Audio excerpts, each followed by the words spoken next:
नमस्कार दोस्तों, तिलकुटा चौथ की आपको हार्दिक शुभकामनाएं।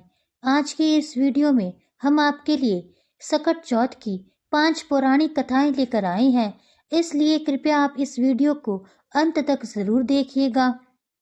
पहली कथा। एक समय की बात है, एक साहूकार और उसकी पत्नी रहते थे। दोनों का स्वभाव ऐसा था कि उन्हें न धर्म में विश्वास था, न दान पुण्य में। उनका सारा ध्यान अपने व्यापार और संपत्ति में लगा रहता था, लेकिन उनके जीवन में एक कमी थी, उनके कोई संतान नहीं थी। इस बात को लेकर साहूकार ने अक्सर चिंतित रहती थी। एक दिन साहूकार ने अपनी पड़ोसन के घर गई। उस दिन सकट चौथ का व्रत था और पड़ोसन पूजा कर रही थी। साहूकारनी ने बड़ी उत्सुकता से पूछा, यह तुम क्या कर रही हो? पड़ोसन ने बताया, आज सकट चौथ का व्रत है। यह व्रत भगवान गणेश को प्रसन्न करने के लिए किया जाता है। इसे करने से धन धान्य, सुख समृद्धि और संतान की प्राप्ति होती है। तब साहूकारनी ने आश्चर्य से पूछा, क्या सचमुच यह व्रत इतना फलदायी है? पड़ोसन ने आत्मविश्वास से कहा, हाँ, जो भी सच्चे मन से यह व्रत करता है उसकी हर मनोकामना पूरी होती है। यह सुनकर साहूकारनी के मन में व्रत करने का विचार आ गया। साहूकारनी ने भगवान गणेश से प्रार्थना की, हे सकट चौथ महाराज, यदि मेरी गोद भर जाए तो मैं 1.25 सेर तिलकूट बनाकर आपकी पूजा करूंगी और हर साल यह व्रत भी करूंगी। भगवान गणेश ने उसकी प्रार्थना सुन ली और कुछ समय के बाद वह गर्भवती हो गई। लेकिन जब उसका बेटा हुआ तो उसने अपनी प्रतिज्ञा पूरी नहीं की। बेटे के जन्म के बाद साहूकारनी ने फिर कहा, अगर मेरा बेटा स्वस्थ और दीर्घायु हो जाए तो मैं 2.5 सेर तिलकूट बनाऊंगी। समय बीतता गया और लड़का धीरे धीरे बड़ा होने लगा, लेकिन साहूकारनी ने इस बार भी तिलकुटा नहीं बनाया। जब लड़का विवाह योग्य हो गया तो साहूकारनी ने एक और वचन दिया। उसने कहा, अगर मेरे बेटे का विवाह अच्छे घर में हो जाए तो मैं 5.25 सेर तिलकूट बनाकर भगवान को अर्पित करूंगी। भगवान गणेश ने उसकी यह प्रार्थना भी स्वीकार कर ली और उसके बेटे का विवाह भी तय हो गया। विवाह का दिन भी आ गया। चारों ओर खुशी का माहौल था। मंडप सज गया, बारात निकली और फेरे शुरू हो गए। लेकिन जैसे ही फेरे चल रहे थे, अचानक दूल्हा गायब हो गया। वहां मौजूद सभी लोग घबरा गए। उसे हर जगह ढूंढा गया, लेकिन वह कहीं भी नहीं मिला। कुछ दिन बाद वह लड़की जिसे साहूकारनी के बेटे से विवाह करना था, अपनी सहेलियों के साथ जंगल में दूब लेने गई। अचानक उसे पीपल के पेड़ से आवाज आई, ओ मेरी अर्ध ब्याही। यह सुनकर वह डर गई और भागकर घर चली गई। उसने अपनी माँ को सारी बात बताई। लड़की की माँ पीपल के पेड़ के पास गई और देखा कि पेड़ पर साहूकारनी का बेटा बैठा हुआ है। उसने पूछा, तुम यहाँ क्यों बैठे हो? लड़के ने कहा, मेरी माँ ने सकट चौथ का व्रत और तिलकूट बनाने की प्रतिज्ञा की थी, लेकिन अभी तक उसे पूरा नहीं किया। सकट देवता नाराज हो गए और मुझे यहाँ बैठा दिया। यह सुनकर तो लड़की की माँ तुरंत साहूकारनी के पास गई और पूरी बात बताई। साहूकारनी को अपनी भूल का एहसास हुआ। उसने भगवान गणेश से प्रार्थना की, हे सकट देवता, यदि मेरा बेटा घर लौट आए तो मैं 2.5 मण तिलकूट बनाकर आपकी पूजा करूंगी। भगवान गणेश ने उसकी प्रार्थना स्वीकार कर ली। साहूकारनी का बेटा सकुशल घर लौट आया। इसके बाद उसका विवाह धूमधाम से हुआ। साहूकारनी ने अपनी प्रतिज्ञा पूरी की। उसने 2.5 मण तिलकूट बनाकर सकट चौथ का व्रत किया और भगवान गणेश से प्रार्थना की, हे सकट देवता, आपकी कृपा से मेरा बेटा सकुशल लौट आया। अब मैं हमेशा आपकी पूजा और व्रत करूंगी। इसके बाद साहूकारनी ने नगर के सभी लोगों को सकट चौथ का महत्व समझाया। पूरे नगर में यह व्रत मनाया जाने लगा और लोगों में भगवान गणेश के प्रति श्रद्धा और बढ़ गई। यह कहानी हमें सिखाती है कि प्रतिज्ञा का पालन करना बहुत ही महत्वपूर्ण है। यदि हम भगवान से कुछ मांगते हैं तो हमें उनके प्रति आभार प्रकट करना चाहिए। साथ ही भक्ति और श्रद्धा के साथ दान और पुण्य भी हमारे जीवन का हिस्सा होना चाहिए। बोलिए चौथ माता की जय। श्री गणेश भगवान की जय। आइए अब सुनते हैं दूसरी कथा। एक समय की बात है, एक शहर में देवरानी और जेठानी रहती थी। दोनों एक ही परिवार का हिस्सा थी, लेकिन उनकी आर्थिक स्थिति और स्वभाव में बड़ा फर्क था। जेठानी बहुत अमीर थी, जबकि देवरानी गरीब थी। देवरानी भगवान गणेश की भक्त थी और हर पूजा व्रत में हिस्सा लेती थी। दूसरी ओर जेठानी धन दौलत के मद में रहती थी और भगवान पर उसका विश्वास सिर्फ दिखाने के लिए था। देवरानी का जीवन संघर्षपूर्ण था। उसका पति जंगल से लकड़ी काट कर बेचता था, लेकिन वह अक्सर बीमार रहता था। देवरानी दिन भर जेठानी के घर का काम करती, बदले में उसे बचा हुआ खाना और पुराने कपड़े मिलते थे। इसी से वह अपने परिवार का गुजारा करती थी। माघ महीने की चौथ का दिन आया। इस दिन तिल चौथ या सकट चौथ का व्रत किया जाता है। यह व्रत भगवान गणेश को समर्पित होता है, जिसमें माताएं अपने बच्चों की लंबी उम्र और सुख समृद्धि के लिए उपवास रखती है। देवरानी ने भी व्रत करने का निश्चय किया। उसने बड़ी मुश्किल से 5 आने में तिल और गुड़ खरीदा। इनसे उसने तिलकुटा बनाया और भगवान गणेश की विधि विधान से पूजा की। पूजा के बाद उसने सोचा कि चंद्रमा को अर्घ देने के बाद ही वह तिलकुटा खाएगी। उसने तिलकुटा छीके में रख दिया और पूजा की कथा सुनने चली गई। कथा सुनने के बाद देवरानी जेठानी के घर पहुंची। उसने वहां खाना बनाया और जेठानी के बच्चों को खाने के लिए बुलाया, लेकिन बच्चों ने कहा, आज माँ ने व्रत रखा है, हम भी तब तक नहीं खाएंगे जब तक माँ खाना ना खाए। जेठानी ने भी कहा, आज मैंने व्रत रखा है, जब चांद निकलेगा और मैं खाऊंगी तभी सभी खाएंगे, इसलिए तुम्हें अभी खाना नहीं दे सकती। देवरानी खाली हाथ अपने घर लौट आई। उसका परिवार भूखा था। बच्चे त्योहार का नाम सुनकर खुश थे कि आज कुछ अच्छा खाने को मिलेगा, लेकिन जब पता चला कि आज तो रोटी तक नहीं मिलेगी, तो वे रोने लगे। देवरानी का पति गुस्से में बोला, सारा दिन काम करती हो, फिर भी घर में खाने के लिए कुछ नहीं ला पाती हो। अगर ऐसा ही है तो काम करती क्यों हो? गुस्से में पति ने देवरानी को कपड़े धोने के धोवने से मारा। धोवना हाथ से छूट गया तो उसने पाटे से मारा। बेचारी देवरानी चुपचाप भगवान गणेश को याद करती रही और रोते रोते पानी पीकर सो गई। उस रात भगवान गणेश ने देवरानी के सपने में आकर कहा, धोवने मारी, पाटे मारी, सो रही है या जाग रही है? देवरानी ने उत्तर दिया, कुछ सो रही हूँ, कुछ जाग रही हूँ। तब गणेश जी बोले, मुझे भूख लगी है, खाने को कुछ दो। देवरानी ने कहा, मेरे घर में तो अन्न का एक दाना भी नहीं है। जो तिलकुटा पूजा के बाद छींके में रखा है, वही खा लीजिए। गणेश जी ने तिलकुटा खा लिया। खाने के बाद बोले, धोवने मारी, पाटे मारी, अब निमटाई लगी है, कहाँ निमटूं? देवरानी ने कहा, यह घर पड़ा है, जहाँ इच्छा हो वही निमट लो। फिर गणेश जी ने कहा, अब कहाँ पहुंचूं? नींद में मग्न देवरानी को गुस्सा आ गया। उसने झल्ला कर कहा, मेरे सिर पर पोंछ लो। सुबह जब देवरानी उठी तो उसने देखा कि उसका पूरा घर हीरे मोती से जगमगा रहा है। उसके सिर पर जहाँ भगवान गणेश ने पोंछा था, वहाँ बिंदी और टीका चमक रहे थे। उस दिन वह जेठानी के घर काम करने नहीं गई। जब काफी देर तक वह घर नहीं पहुंची तो जेठानी ने अपने बच्चों को उसे बुलाने भेजा। बच्चों ने जब देवरानी का घर देखा तो वे हैरान रह गए। घर में सब कुछ चमचमा रहा था। बच्चों ने लौटकर अपनी माँ को यह बात बताई। यह सुनकर जेठानी भागती हुई देवरानी के घर पहुंची। उसने पूछा, यह सब कैसे हुआ? देवरानी ने उसे पूरी कहानी सुनाई। यह सुनकर जेठानी के मन में लालच आ गया। उसने सोचा, अगर गणेश जी देवरानी पर कृपा कर सकते हैं तो मुझ पर क्यों नहीं करेंगे?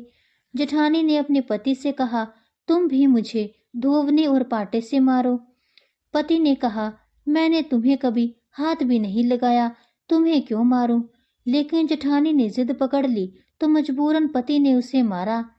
फिर जेठानी ने ढेर सारा घी और मेवा डालकर चूरमा बनाया और छीके में रख दिया। वह सो गई और भगवान गणेश की प्रतीक्षा करने लगी। रात को गणेश जी सपने में आए। उन्होंने कहा, मुझे भूख लगी है, क्या खाऊं? जेठानी ने कहा, मैंने झरते घी का चूरमा बनाया है, फल और मेवे भी रखे हैं, जो चाहे खा लोजिए। गणेश जी बोले, अब निमटाई लगी है, कहाँ निमटूं? जेठानी ने अहंकार से कहा, मेरे कंचन के महल है, जहाँ चाहो वहीं निमट लो। फिर गणेश जी ने पूछा, अब पहुंचूं कहाँ? जेठानी ने कहा, मेरे ललाट पर बड़ी सी बिंदी लगाकर पहुंच लो। सुबह जब देवरानी उठी तो उसने सोचा कि घर हीरे जवाहरात से भर गया होगा, लेकिन उसके घर में गंदगी और बदबू फैली हुई थी। उसके सिर पर भी गंदगी लगी थी। परेशान होकर उसने भगवान गणेश से माफी मांगी। गणेश जी ने कहा, तूने अपनी देवरानी से जलन की और लालच में आकर यह सब किया। अब अपने धन का आधा हिस्सा देवरानी को दे देना, तभी यह गंदगी साफ होगी। देवरानी ने आधा धन बांट दिया, लेकिन एक हांडी में छिपाकर कुछ मोहरें चूल्हे के नीचे गाड़ दी। गणेश जी को यह बात पता चल गई और उन्होंने कहा, जब तक यह धन भी बांटा नहीं जाएगा तब तक सब साफ नहीं होगा। मजबूरन जेठानी को सब कुछ बांटना पड़ा और साथ ही ताक में रखी 2 सुई के भी 2 हिस्से करने को कहा। इस प्रकार गजानन ने बाल स्वरूप में आकर सुई जैसी छोटी चीज का भी बंटवारा किया और फिर जाकर अपनी माया समेटी। हे गणेश जी महाराज, जैसी आपने देवरानी पर कृपा की वैसी सब पर करना। कहानी कहने वाले, सुनने वाले व हुंकारा भरने वाले सब पर कृपा करना। लेकिन जेठानी को जैसी सजा दी वैसी सजा किसी को भी मत देना। बोलिए श्री गणेश भगवान की जय। अब सुनते हैं तीसरी कथा। एक समय की बात है, एक नगर में एक कुम्हार रहता था। उसने बर्तन बनाकर आंवा लगाया, लेकिन आंवा पकने का नाम ही नहीं ले रहा था। परेशान होकर वह राजा के पास गया। राजा ने इस समस्या का समाधान जानने के लिए पंडित को बुलवाया। पंडित ने कहा कि आंवा पकाने के लिए हर बार एक बच्चे की बलि देनी होगी। इस उपाय से आंवा पक जाएगा। यह सुनकर राजा ने आदेश दिया कि हर परिवार से एक एक बच्चे को बलि के लिए भेजा जाएगा। इसी क्रम में कुछ दिन बीते। एक दिन एक बुढ़िया के इकलौते बेटे की बारी आ गई। वह बुढ़िया बहुत दुखी हुई, क्योंकि उसका बेटा ही उसका एकमात्र सहारा था।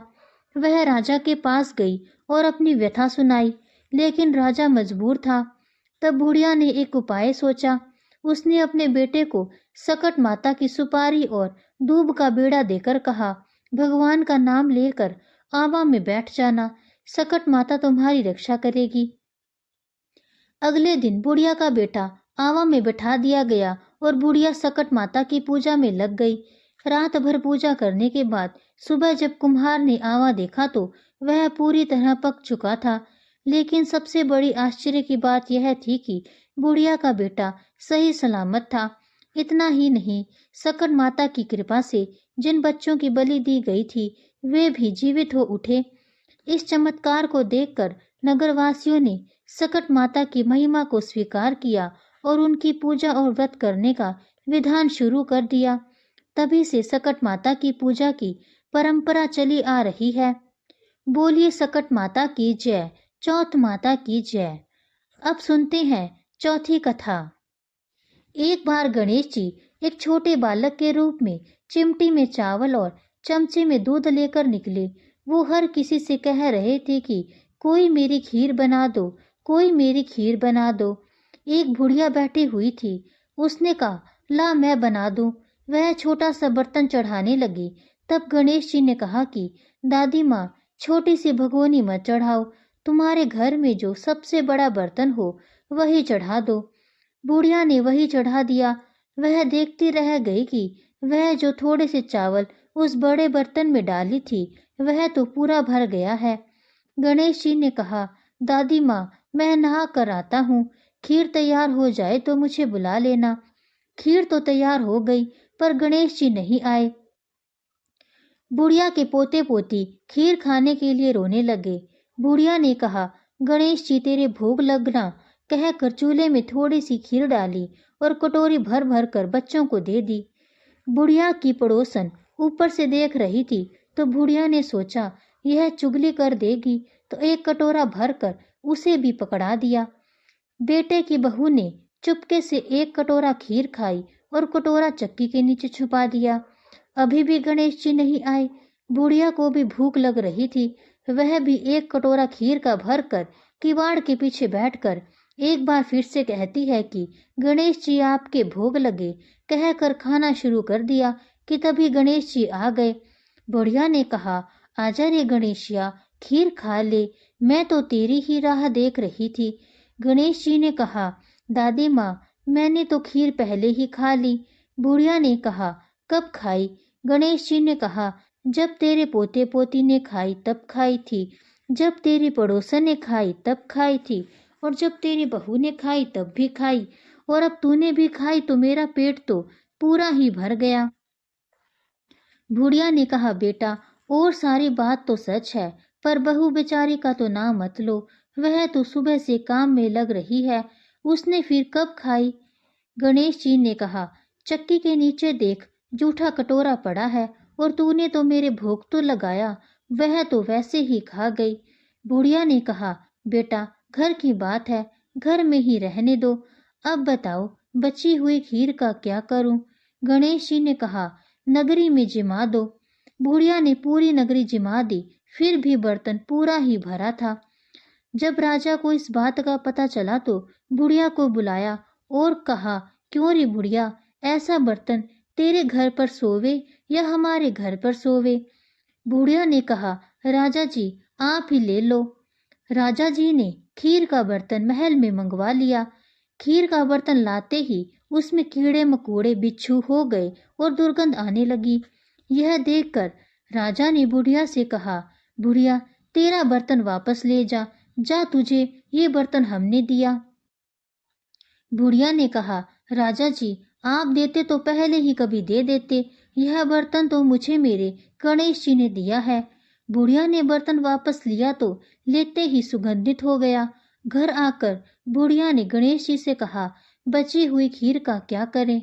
गणेश जी ने कहा, झोंपड़ी के कोने में खड्डा खोद कर गाड़ दो, उसी जगह सुबह उठकर वापस खोदेगी तो धन के 2 चरे मिलेंगे।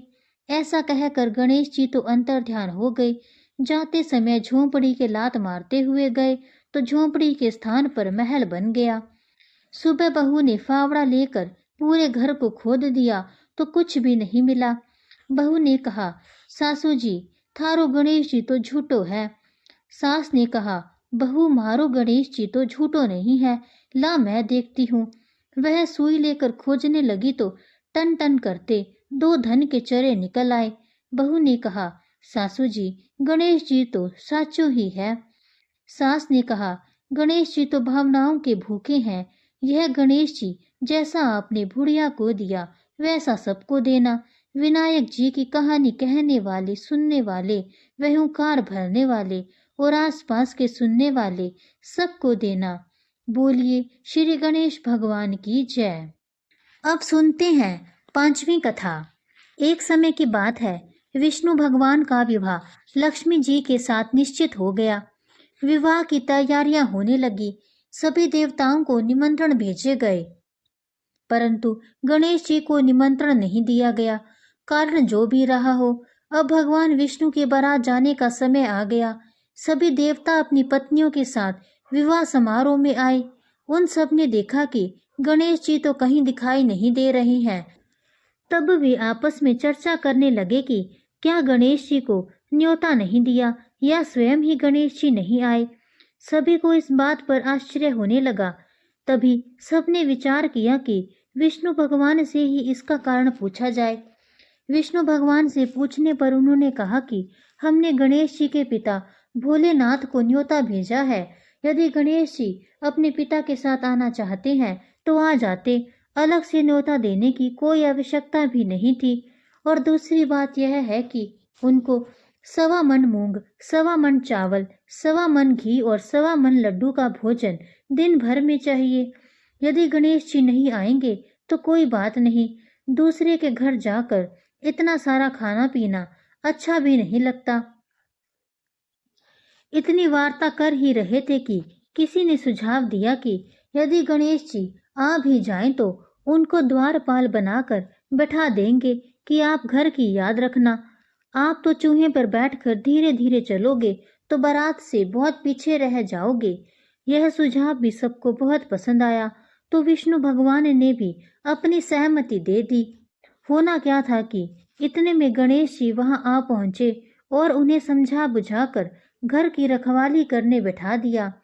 बारात चल दी। तब नारद जी ने देखा कि गणेश जी तो दरवाजे पर ही बैठे हुए हैं, तो वे गणेश जी के पास गए और रुकने का कारण पूछा। गणेश जी कहने लगे कि विष्णु भगवान ने मेरा बहुत अपमान किया है। नारद जी ने कहा कि आप अपनी मूषक सेना को आगे भेज दें, तो वह रास्ता खोद देगी, जिससे उनके वाहन धरती में धंस जाएंगे। तब आपको सम्मान पूर्वक बुलाना ही पड़ेगा।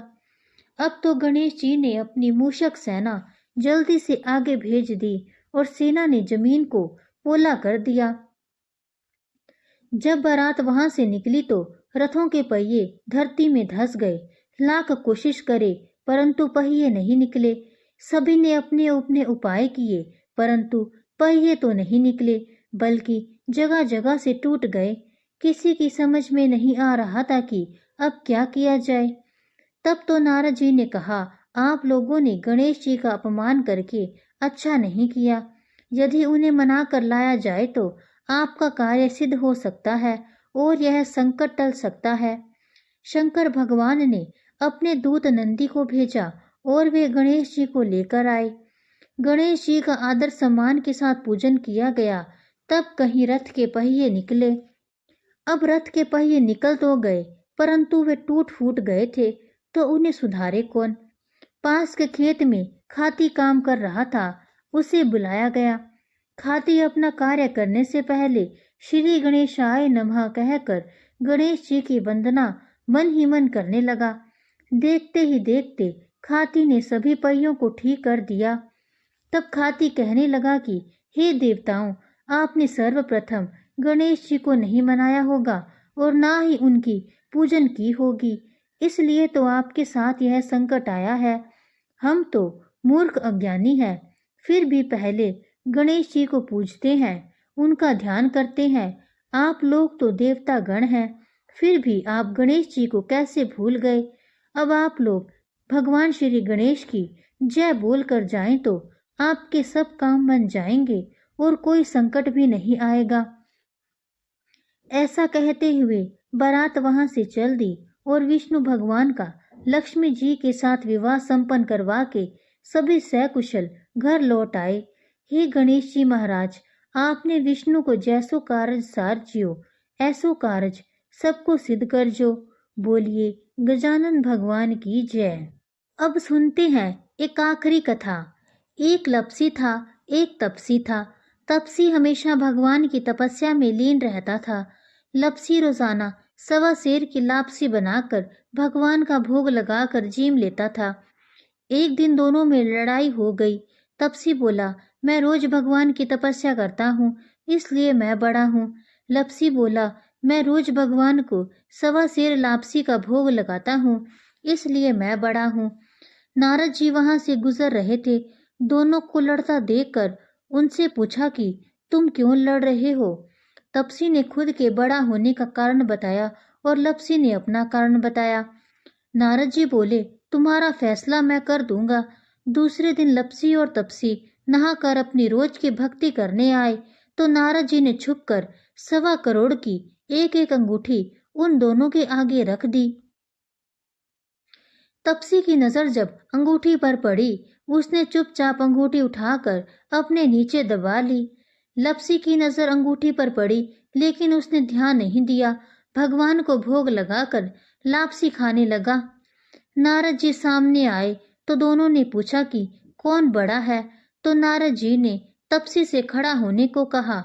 वो खड़ा हुआ तो उसके नीचे दबी अंगूठी दिखाई पड़ी। नारद जी ने तपसी से कहा, तपस्या करने के बाद भी तुम्हारी चोरी करने की आदत नहीं गई, इसलिए लपसी बड़ा है और तुम्हें तुम्हारी तपस्या का कोई फल भी नहीं मिलेगा। तपसी शर्मिंदा होकर माफी मांगने लगा। उसने नारद जी से पूछा, मुझे मेरी तपस्या का फल कैसे मिलेगा? तब नारद जी कहते हैं, यदि कोई गाय और कुत्ते की रोटी नहीं बनाएगा तो फल तुझे मिलेगा। यदि कोई ब्राह्मण को भोजन करवाकर दक्षिणा नहीं देगा तो फल तुझे मिलेगा।